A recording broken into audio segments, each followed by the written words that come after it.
നമ്മളെ ഫോൺ എടുത്ത് വളർത്തിയിട്ടില്ലേ? ആരെന്തിനെ അറിഞ്ഞു? അത് രഞ്ജു ആണ് എന്റെ അടുത്ത് പറഞ്ഞത്.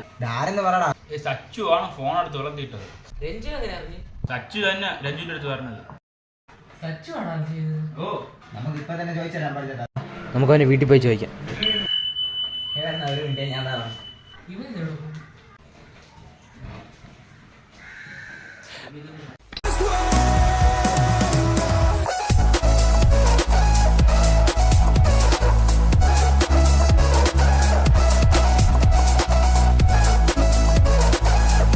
നീ പറഞ്ഞ നമ്മള് പോവാൻ പോണു.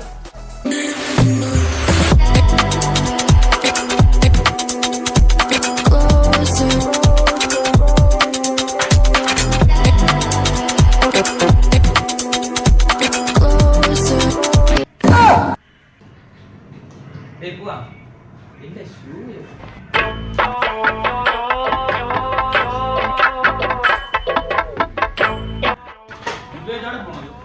അവനൊരു പെങ്ങളില്ലേ, അതാണ് ഇത്ര ഒരുക്കം.